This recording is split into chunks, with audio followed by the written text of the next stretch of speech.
What's going on, guys? Master Coach, Education Director Aaron Guyette here with the Living Fit Show. And I have the incredible pleasure of having Dr. Tim DiFrancesco on. And I said that wrong, didn't I? DiFrancesco, but we're there. We're right there. Dr. Tim DiFrancesco on, which DiFrancesco, I should know that because that is the male, right? DiFrancesco is masculine and DiFrancesca would be feminine, and you clearly are a masculine specimen. So what the heck, man? You got the hard part right, though. Most people get it's DiFrancesco, and then I have to put in the Chesco, and so you got the hard part right. Oh well, I still managed to get a little bit mixed up there. So without further ado, so Dr. Tim earned his DPT, right? Physical therapy. So got into physical therapy, then earned his DPT, not an easy feat. And then from there started actually pursuing clinical or using physical therapy in that sort of clinical setting, but then very quickly launched into this pretty incredible strength and conditioning career. And strength and conditioning is definitely different than physical therapy and being a doctorate of physical therapy. So I'm curious, as I hope that our audience is curious as well, what made you want to get into physical therapy, and then how did that sort of transmogrify, if I can use the Calvin and Hobbes version, right, into this strength, like pretty incredible strength and conditioning career, and now TD Athlete's Edge. So just curious into the beginnings and then the transformations.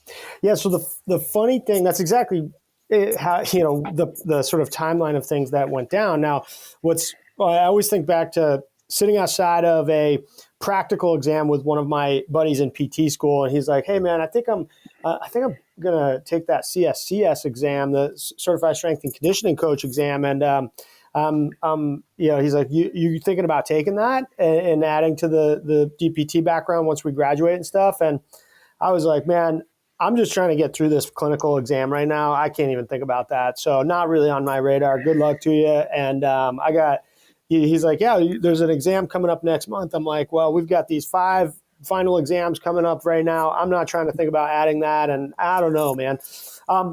Once I got into, and so from that moment, I can always remember having it just not be what I could focus on. I think that's just, we can get into this later, but I tend to be somebody who's very zero in on what's right in front of me right now, which a lot of times that's good.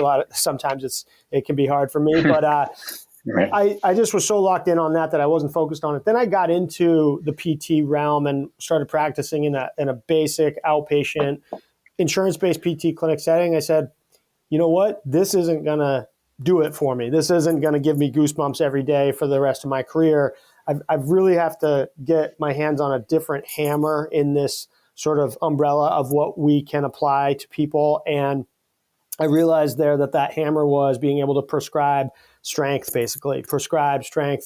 guidance and coaching and programming, and do that with a lens as a physical therapist. And so off I went. I just took a cannonball into that pool, always keeping my lens of the PT background and the understanding of rehab, tissue pathology, and tissue recovery, but really being able to use that and getting really comfortable. Most PTs are not comfortable. They like to get that other dual certification and be able to say I'm a DPT, but I'm also a strength coach, but they don't identify first and foremost as a strength coach the way that I was very early on very comfortable doing, because they feel like, well, I just put all this money and time into getting this DPT and like to puff their chest out about being a doctor of physical therapy. And why would they want to hide that in the second sort of part of their bio, so to speak, or the second set of letters? Whereas, I just was really, I thought it was, almost a no-brainer in most ways to be able to say that's the biggest hammer and the best hammer for me anyways, to be able to provide to people. So I'm just going to own it, and I'm going to use my PT as something that I used as a stepping stone to get to the strength and conditioning aspect of things. So just trying to be able to have there not be a gap in the language and a gap in the prescription of things was something that really was an eye-opener for me. Once I got into that PT clinic setting, I saw people getting done with what I was helping them with, and then wondered, like, where are they going from here before they go back to the, activities that they love. And there's just not this in-between period, or this prescription of what happens after you get done with that acute rehab. And it drove me nuts to the point where it just was, where all I wanted to do was be able to fill that gap. Yeah, right. It's so odd. It's like, let me get you to be able to walk out the door, but you can't step into the ring, Right. or you can't step onto the soccer pitch, or you can't step onto the basketball Right. court. It's like, yeah, that, and what an incredible way to, really do a reverse stepping stone. Cause I've seen a ton of fitness professionals, strength coaches and stuff end up going, oh, well, I need to level up. So then they level up to that DPT. Right. But you're like, no, I did DPT, and now but the crazy part is you weren't stepping down. You just leveled up the strength realm, right? It's like, okay, yeah. So is there any, are there any other extra sort of clinical or extra academic coursework or certifications aside from like the CSCS, like that's a pretty mainstay in the strength world, or whatever, strength and conditioning world. But is there any other avenues or education that you've found aside from, obviously, research and Right. looking at studies and things like that? But are there any other certs or anything like that you would recommend, or that you've taken that you're like, oh, that's good? Yeah. So I think early on I was going to the buffet, and just really exploring. I was just, every chance I got, I would, I heard somebody somewhere within Mike Boyle, Gray Cook, and that sort of Mount Rushmore of when I was coming up, and still there, really, of kind of who propelled our profession into what it is now today. Is somebody said something along the lines of how much they spent in the early years of their career, the percentage of money that they spent from their early career earnings on Con Ed, and it was a big number. And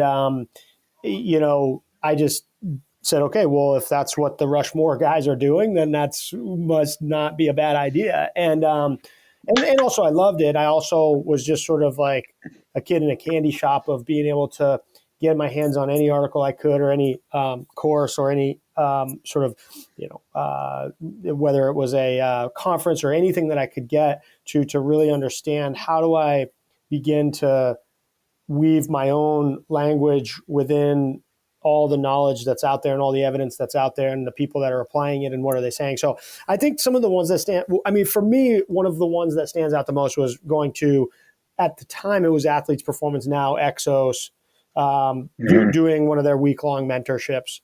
I think for me, that's where I very first saw the woven language of methodology, of both coaching and programming strategy and methodology, being able to put that into such a just beautiful orchestra of prescription of what we do from a rehab to strength and conditioning profession standpoint. And it was like a huge sort of aha moment that this isn't sort of exercises that you select from these random spots and you kind of mush them together and see what happens, and then you try again and you try again. It was like, no, this was a methodology and a system that's been put in place that has the potential to be applied to really anybody depending on their starting points. And that just fascinated me. The other part that fascinated me about that was that what they did so well was not only create that system and the methodology and the curriculum of what they have behind them, but also they do it in this sort of team-wide approach. And so those two things are, to me, they really resonated at that time and became sort of the basis of what I wanted to be able to do through ultimately TD Athlete's Edge. But I think that was one of the really big ones that and honestly, I also look at some really informal teaching moments that I had with, with people, where I would just contact professionals in the field that had a either that were geographically near me and weren't sort of renowned industry wide, or were industry wide renowned, and asked if I could just be a fly in the wall, and I can think of my trips to Quinnipiac University and just standing in the back room of the strength and conditioning room at watching Brajesh Patel do his thing, and just see how a craftsman does their craft. And I always went into those looking at it from not what can I take and copy from this person, but actually like what are the things that this person does that maybe wouldn't fit into my philosophy as I'm crafting it. And so I just think, that's an important sort of way to frame it, because first of all, what you're doing, if you look at it that way, is you're saying, A, that you have a philosophy, and B, if you're saying that, then you're beginning to build one, and running it through your own philosophy filter is much better than just saying copy paste. Yeah, right. Like, does it buttress and affirm, or affirm what I'm doing, or is this non-existent in the philosophy? Does it need to exist, or does it not? Right. So because the copy paste, that's awesome. Yeah, I mean, the copy paste is done, I think too much by people early on. They're just sort of trying to latch on to one person, like, oh yeah, that I like what that person does, so let me just kind of copy paste what they're doing. But that works for that one person because they've dialed that through their filters, and they're putting that through their own lens, and they've created it that happens to work for them and only for them. It's unique to them, and so I think that's really important. Yeah, that is super important. So I love, because you were talking about, again, having almost like this harmonious, like synergistic through line from like, okay, being a doctor of physical therapy, but then taking it through to, athletes, and there's this like almost continuous line. And I mean, at the end of the day, and you were talking about programming with Exos and stuff like that, it's like, and at the end of the day, it is tissue adaptation, right? I mean, yes, there's other things going on, but it's like, this is tissue adaptation. So I wonder then, so when you're standing in front of, whether it's a professional NBA player on the Lakers, or somebody that's coming through TD Athlete's Edge, right? How do you take out the 20-pound words or $40 words or whatever that it just makes people's eyes spin and like, oh my gosh, I don't know what you're talking about? Is it education on that, or is it education so they actually know what you're saying, or are you able to reframe it or say it in a way that's like, oh, okay, the layperson can understand this, and now I can immediately implement it? I'd be curious to see your approach there. Well, I love what, first of all, I just really hit me when you said it's all comes down to tissue adaptation. I thought I was listening to myself there for a second, and it's that we can have that sort of language of using those words and know what we're talking about between us and the audience here. But when you're working with that Gen Pop person who you start saying tissue adaptation, like, what does that mean?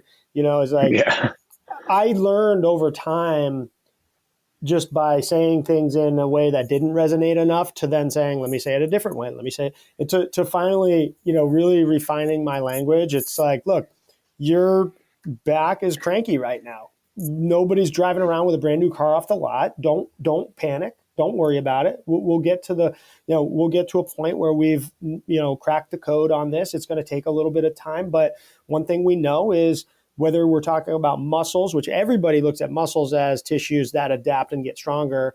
So that's an easy one for people. But I remind people, is like, your bones, your tendons, your ligaments, all those things, they respond to loading by getting stronger too. So, there, I think right then and right there, just kind of as I said it right there, is how I would say it to somebody who's Gen Pop, who's kind of just in a frustrated zone of having a low back flare up, and they're like, they don't want to be having their head spin around by thinking that they're in some sort of a thesis presentation, and that only is confusing to them, and also the language that we use around pathology can be really damning to people without being malicious on purpose in our Yeah.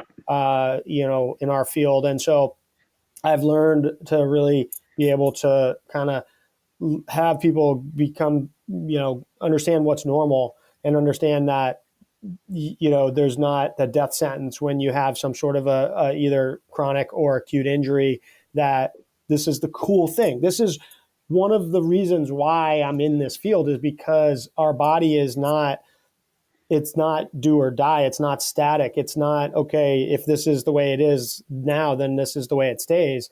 Our body's tissues do adapt, and they adapt to loads and stresses. And if we can crack the code of how much to apply, when and how and where, then we have this really cool option and opportunity to be able to affect and impact change with people that don't realize many times that that's even possible with the human body. Yeah, 100%. I love that. That's so good. And the fact that you're like, yeah, it's not a new car off the lot and crack the code. And it's like people get those metaphors, Right. and that's easy language. It's like, okay, cool. I don't have to know exactly, what part of my vertebrae or what ligament or tendon or like how the nervous system is connecting. And Right. I don't need to know all these crazy complex things, this almost like chaos theory of connection that's happening in the body.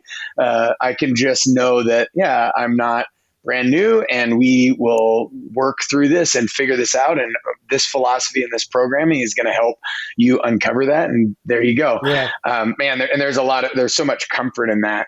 Right. So I want to talk a little bit about your obviously your time in the NBA, your time with the Lakers. Like so any of the coaches and personal trainers that are on here, not all of them, but a lot of them are be like, that's the end all be all. That is the pinnacle of success. Like, that's where I want to be. And I think there's a few that would say no, or they've kind of been there and they're like, oh, maybe I'd rather do this or rather do that. So you're there, right, at what a lot of people view as the pinnacle of success. Then as you're there, you're building TD Athlete's Edge, and now you're primarily TD Athlete's Edge. Yep. So why the switch?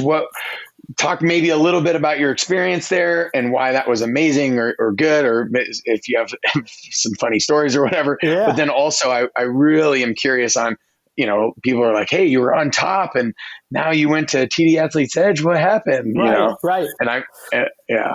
No, yeah, it's so I was definitely as I sort of built out my education-based background and then got into early professional years of working in an initial PT outpatient clinic, as I talked about before, and kind of starting to work with and starting up the first version of TD Athlete's Edge in the back of a batting cage where a blue tarp would protect people doing one-arm, 3-point rows from, the baseballs getting hit our way. As I was doing that, I definitely had people and the name of TD Athlete's Edge coming to, life at that time. And people saying to me, like, are you going for the pros? Like you have the background to do it. You have doctor of physical therapy, you have CSCS, you have athletic training background, and I really wasn't. I mean, I was very focused on what I could do with TD Athlete's Edge. I can honestly say, I would tell people then that, I just have a sense that at that level, you're dealing with a lot of stuff that we don't all see or know about. And I'm not sure I want to do that. And I really have this big goal and vision and mission with TD Athlete's Edge. And, so I wasn't like grasping for it. I wasn't pushing resumes across people's desks and seeing if I could, get in touch with somehow through a friend of a friend or somebody who knew somebody who was on the, assistant to the assistant strength coach of, whatever.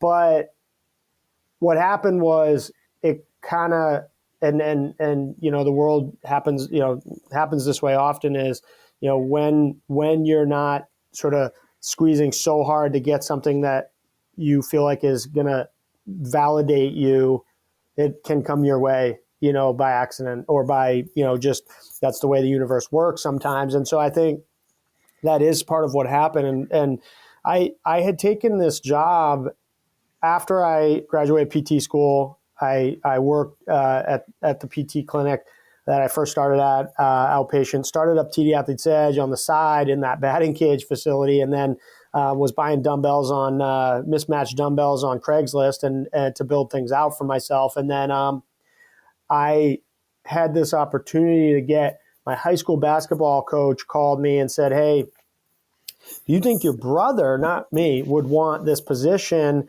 that he's telling me I just took a job with the Bakersfield Gym and out in Bakersfield, California, as assistant basketball coach. We're looking for a strength coach and an athletic trainer.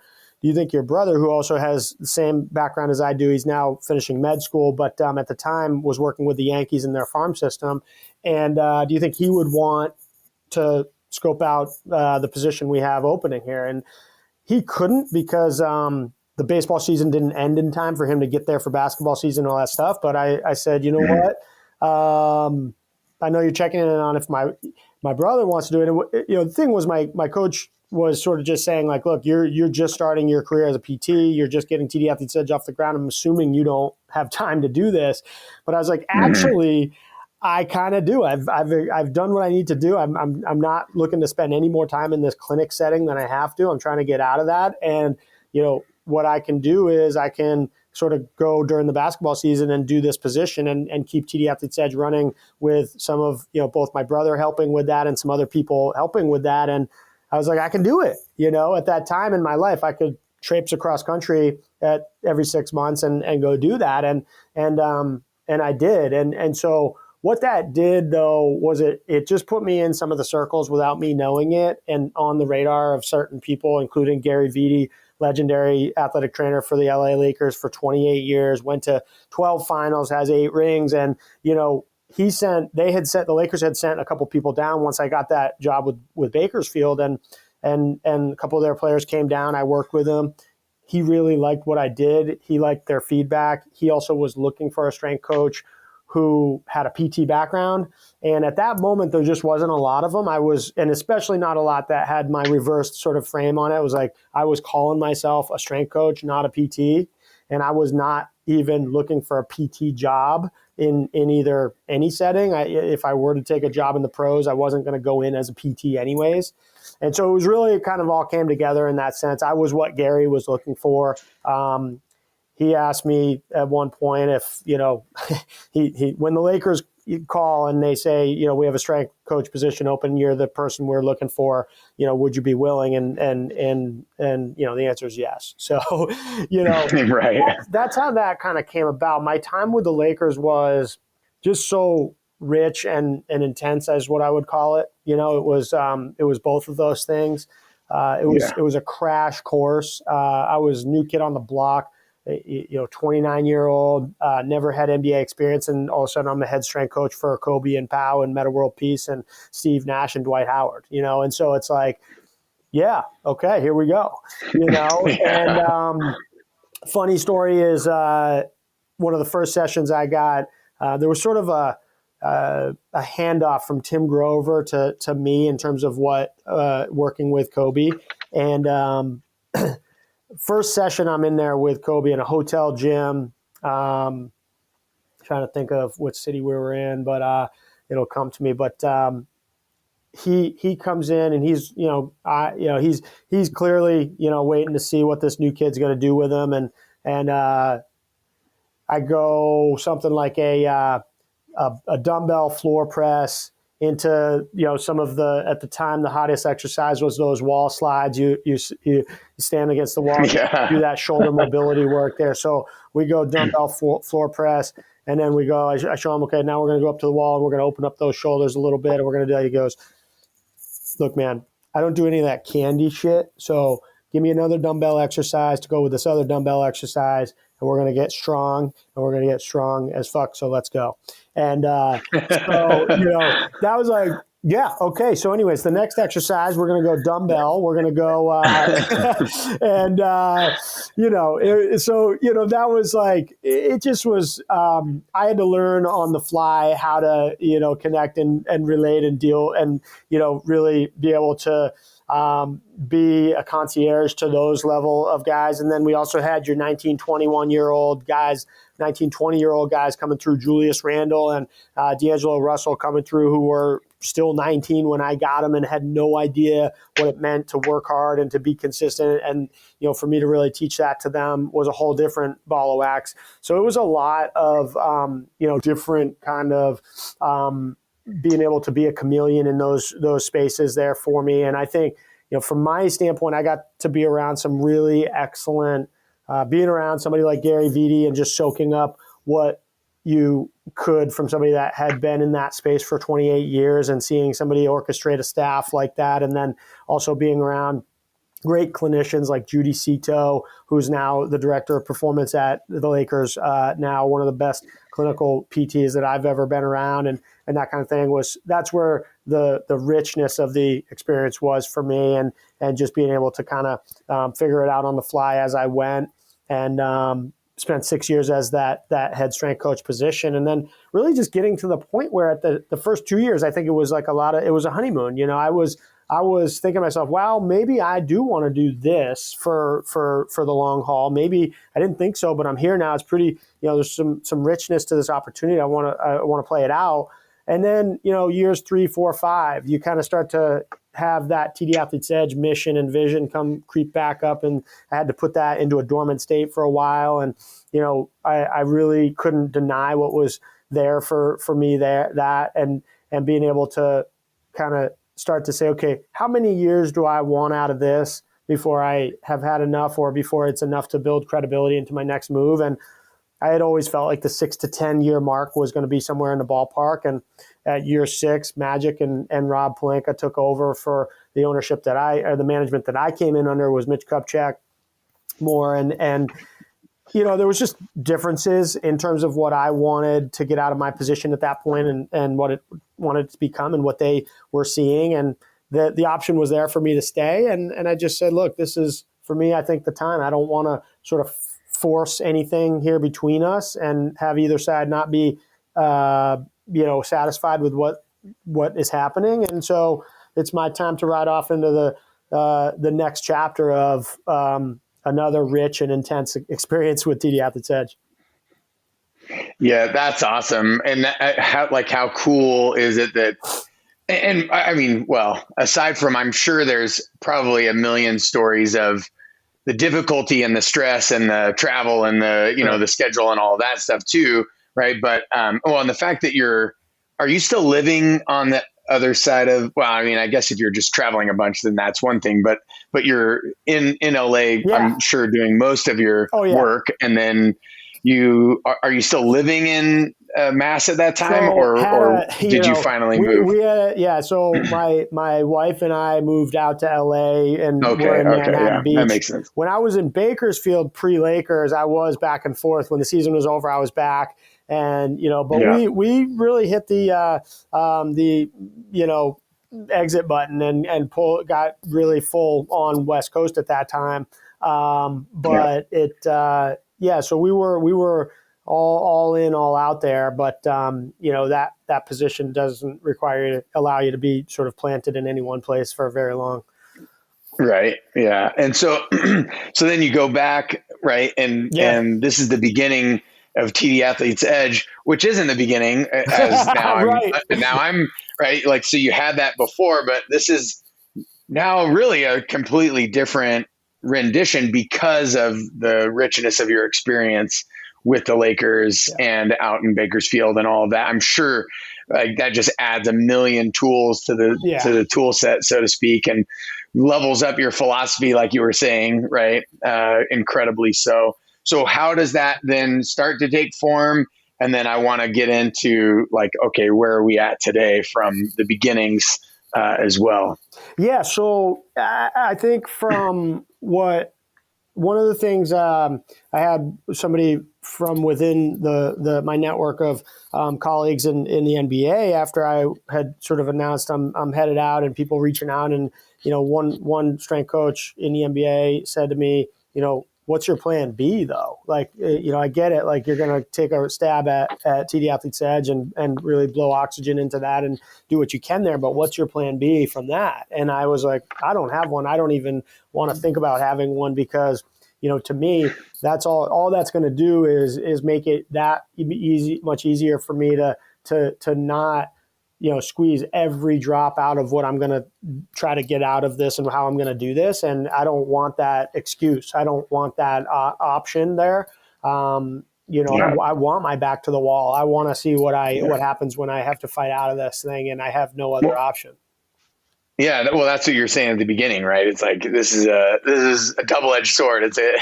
It's a great thing, but it can also be a bad thing, right? It's like I'm super focused on this. I'm not going to pull out the CSCS books right now because I'm getting my DPT. It's like same thing. TD Athlete's Edge, here we come. Yeah, come hell or high water. This is what I'm going to try to do with every ounce of my being. I love it. Yeah, and so that has proven, always to be it definitely, I wouldn't say by any means has been, an easy path of etching TD Athlete's Edge out of stone from scratch, but having that positive pressure and saying, we're going to figure this out, and having the right people when I, have that moment of doubt from time to time creep in and say, can we pull this off? God damn, this is hard. And, tried the sixth iteration of how we're going to do something. And, it's like, nah, it's still not working. How are we going to do this? And, having people around me. And like I said before, for me to be able to do it in a team, it just, I think that's harder. I think it's, to be a one man, solo show. You're wearing more hats, but it's easier because you're not managing anything but yourself, and so you you end up with a lot more work to do because it's all got to be done by you. But the management of, who's doing what is there's only one answer. And so, and so if there's a personnel problem, it's just you. Exactly. and so for me, that was like, I always wanted to be able to do it in the way that is harder, but ultimately in my eyes, more fruitful when you can accomplish as a group and as a team. And that's what we do on a day-to-day basis. And I tell my team, we're 3-4 years into this iteration of TD Athlete's Edge in a physical location here outside of Boston, Mass. But I'm still a rookie at being a leader. I'm still a rookie at being, a manager of people. My craft expertise comes in understanding tissue adaptation, as we talked about earlier. But that's a whole different skill set and expertise and area than what my role at TD Athlete's Edge is primarily, which is, beyond the methodology that we're writing and that we're developing and the system and the seamlessness from our coaches, one coach to another, that kind of thing, is managing people, leading people, and understanding, how to grow people toward a common mission. And that is, really the big sort of, that's what TD Athlete's Edge needs from me the most. That's awesome. And so now you're in this completely new position, doing pretty much completely new stuff. I mean, obviously you can carry with and then teach people these incredible programs and this philosophy and all of this. But teaching it, doing it with the Lakers and then teaching it and leading it are obviously two totally different things. So then what is the philosophy, or what is the methodology, or what is it that you are leading at TD Athlete's Edge that makes it, one, so important that you're like, no, I'm going to move to this thing, right? Yeah. And two, that has, now, sort of blossomed into what it has become, right? Yeah, I think that, what we're trying to do is leave the industry with a higher bar and with an imprint and leave our impact at TD Athlete's Edge on the industry from here on out. And I think that's, what I talk to our team about is, for me, this is quite the opposite of, I want to start a business and I want to do it in Silicon Valley, and I want to blow a ton of oxygen and money into something as big as I can, because then I'm going to flip it and, do one of these and head off to, Cabo and be good, is like, my mission is to be able to have this be something that is a hallmark and something to measure up against, but also something that bears fruit for people in this industry from here on out. And that's where this is. This is not. There's no timeline on what that could take. I mean, the real sort of the people that leave their mark in an industry are the ones that kind of just stuck with it the longest and just kept tinkering and kept getting better. They're not often the ones that were the best in the class. They weren't the ones that were the biggest sort of, so-called experts or that kind of thing. They just kept tinkering. They just kept chipping away and saying, we can, that's good, but we can get better. That's good. We got there now, but guess what? I think we can get better. I think we can shed some skin here and look even different in this way. And we can just keep sort of, being able to evolve and continuing to be sustainable and growing amongst our team, but growing within the industry. And that, we're at the tip of the iceberg, and we've done a bunch. I mean, we're very proud of where we are right now, but there's, it's just the beautiful part is that there's a lot more of the path to go. And it's really as long as we want it to go. So I think that for us is what makes us sort of be excited to when the alarm clock goes off and be a part of this thing that, just has so much potential to be able to give to not only our team, not only our clientele, but people beyond that. And that's really the reason why leaving the Lakers was key for me, because I could only reach 15 rostered NBA players in that, and honestly be all in with them and not sort of without sort of siphoning some of myself to try to spin this other plate on the other side. And that was fine. I'm an all in guy. So I was all in, but it just is never going to be enough for me to be able to be cut off at a 15 roster, person roster and say that's who I can impact. And so now, we're in this space where we've now sort of, I look at it as, we're sort of in 3.0 or 4 TD Athletes Edge 3 or 4.0, because 1.0 was us with a blue tarp and dumbbells, mismatched dumbbells off of Craigslist. And then there was sort of these in-between periods where, we've taken different iterations, but now we're at 3 or 4.0 where we have not only the methodology that I see in my head when I sit down and write a program or coach somebody, that's actually on paper in curriculum. And so we can bring in a new coach and they can get coached up in our methodology and on both programming and coaching, but also what are the behaviors as a TD Athletes Edge teammate? What makes that person, fit into that behavior grouping and that kind of thing. So we have those things that some of it had to get figured out and blueprints had to get made before they could actually be something that people could follow and get behind and want to get behind. Now we had to, endure a pandemic. We lived to tell about it and feel grateful for that. We had an amazing team of people that was able to band together and figure that out. But now we have a really excellent, thriving in-person training model that acts as not only our flagship service of what we provide in an in-person format of things, but also our incubator of what we can create and do from day to day and grow from and help people from the end users of what we do, but turning that into sort of online prescription of our services and find ways to go from, I can, think back to, and we've all been there, sending spreadsheets or in the body of an email, supersets to somebody and trying to write out notes of what a a lateral squat to curtsy squat actually looks like, and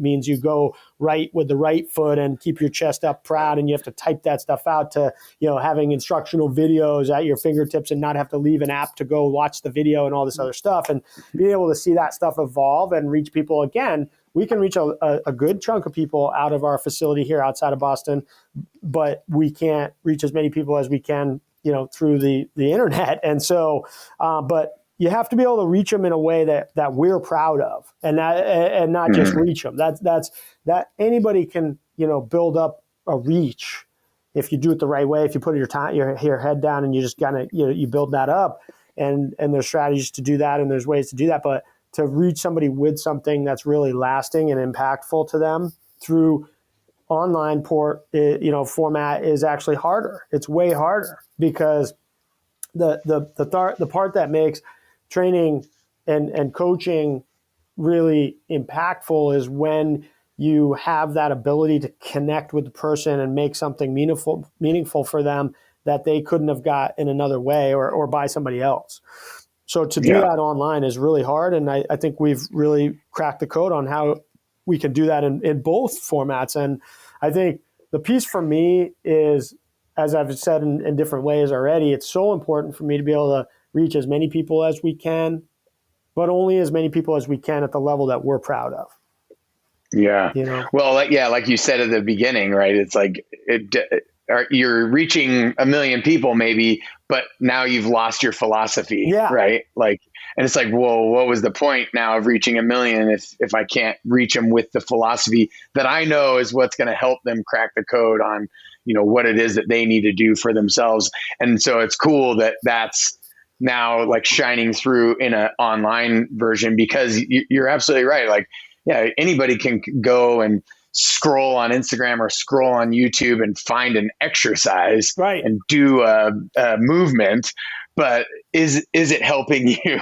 Is it helping you crack the code on what it is that you need and whatnot? So that's incredible. So, so would that be now the big differentiator that is TD Athletes Edge? It's like, look, our in-person and now our online is helping you really understand what it is you need to do, meet you in that personal, differentiated way with our philosophy that we know works, because it's tried and true. We've done it time and time and time again. Is that?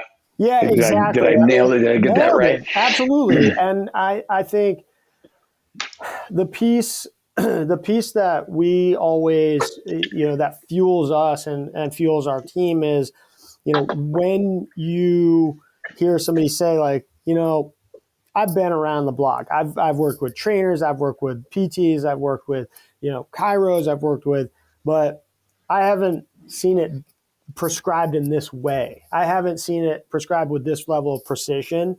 We talk about as a team, I think a lot of times a team-based approach to training and rehab the way we do is very akin to a restaurant. And there's a lot of parallels there. We talk about the French Laundry and what they do and the way that they do it. And if you know the French Laundry and what they are about, they are the gold standard when it comes to,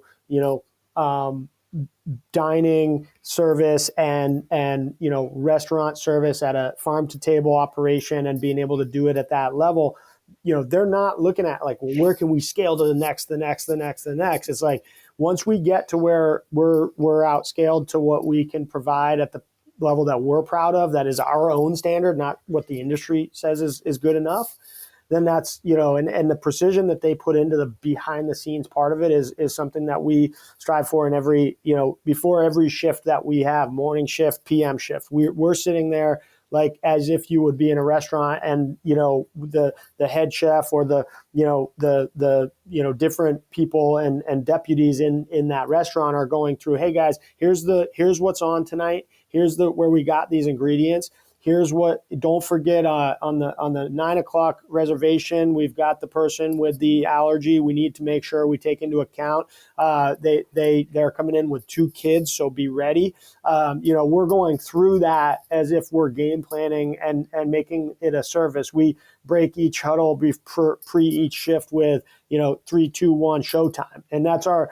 we really, for us, we're trying to again raise the bar and make this a special delivery of a service you can get anywhere, but in our way, we don't think so. There's a great we're at this stage too right now where, which is pretty neat, is Seth Godin talks about his experience when he very first began going to, again, a restaurant analogy. It's so easy, and so he very first started going to Mama Fuko, David Chen's restaurant, which is a restaurant empire now, and he's a vegetarian, Seth Godin, so he would order the Brussels sprouts when they very first opened with no bacon, and they would do it for him. And then one day, a year in, David Chen comes out to Seth Godin and says, listen, we love having you here. Having you here is an honor for us. We love serving you. But we do pork in our Brussels sprouts, and we're not going to be able to make you a special set of Brussels sprouts anymore. There's a really great place 3 blocks down. They do vegetarian style Brussels. They're awesome. I actually get them once in a while myself, and I recommend you check their stuff out. And what Godin talks about is, look, that's when they became Mama Fuko. When they were like, this is our language. This is the way we speak this language. If you don't love our language, like, that's totally fine. We wish you the best. And there's somebody else that maybe speaks your language better, but that's kind of where we're at right now as a growing team. And it's definitely a neat place, because we've been in the place where whatever they want, if they want no bacon, make them happy. I mean, we just keep them in here, and so, I think any business has to go through that early stage where you just got to create, patrons and keep them where happy. But then some businesses really, define themselves at a point and is like, no, this is our language, and we're really proud of it. We've really put a lot into this. We have an exact reason why there's bacon in our Brussels sprouts, and we're not going to compromise that. And it's through no disrespect, but that's just our deal. Yeah, that right there is, to me, when the entrepreneur that's sort of working for their business now has his or her business, right? It's like, no, now this is a business. Before, I was working for, and really a business that was an experiment, right? That I was hoping to be able to make money at or whatever, but I was having to work for it. But now it's like, no, the architect is like, done. This is how it is. And there is a reason behind this is, how it is.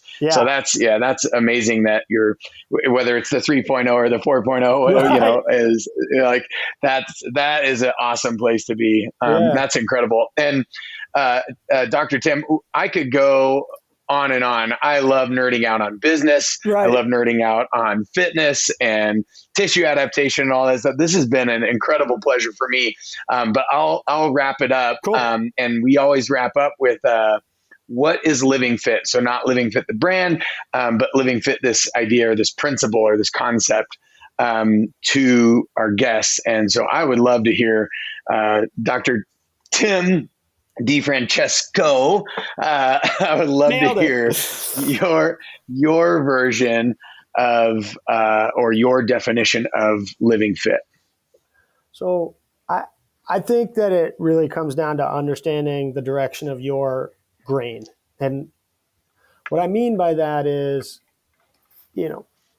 just because something, whether we're talking about health and wellness strategies, or we're talking about, following your gut in your career or whatever it is, be brave enough to follow the direction of your grain. Know that your grain direction is not the same as anybody else's, and that's okay, to try to keep matting down your grain to another direction of where everybody else seems to be headed or says that, this is the right way to do this, and to, be balanced and be healthy. You have to be, you have to do all these things, or to be, satisfied or fulfilled or fit, or whatever we want to put sort of words and terminology on that. I think it's a matter of, really understanding it, what it is that makes you, and being brave enough to stand up for that and follow that. And I think that's the first step, because if you're going against your grain all the time and doing what everybody else says is, well, that's what fit is, or that's what healthy is, or that's what's fulfilling, or that's what should satisfy you, all that stuff, you're going to end up, waking up one day and be like, no, I'm actually not fulfilled. I'm actually not feeling super healthy. I'm actually not feeling super awesome about everything the way everybody said I should. And so I think for me, I just being able to, go with your grain, know where your grain, direction goes, and follow it, because it's different for all of us. And I think, from there, just being, what I would say is, that being said, be open to learning new ways, be open to learning and not being so rigid with everything that is part of your lens today. Everybody has a different lens, so look at everybody as a resource. Some will show you what not to do. Some will show you different ways of what to do. So if you can have both of those things, the bravery to go with your grain, and the sort of clarity and also bravery to go be open to learning and not so rigid to your way is the only way, then those two things kind of balance each other out in a way that I think is really powerful, really, really healthy, really fit. Man, that's great. That's a great finish. I really appreciate the time that you took out to have this awesome conversation, and the stories that you shared all through your sort of fitness journey, and even obviously physical therapy was a part of that fitness journey. I got a ton out of it, and I know everybody that's watching will get a ton out of it. The links to check out Dr. Tim DiFrancesco are down below in the show notes, or on the social media when we post that. So thank you again so much for coming on. It was an honor. No, I appreciate it, Aaron. It's been a blast. I hope we get to do a round two at some point. And absolutely, I'm very open on the best, quickest way to get me is on Instagram at TD Athletes Edge, and DM me, and I'll get back to you. Awesome. Thank you.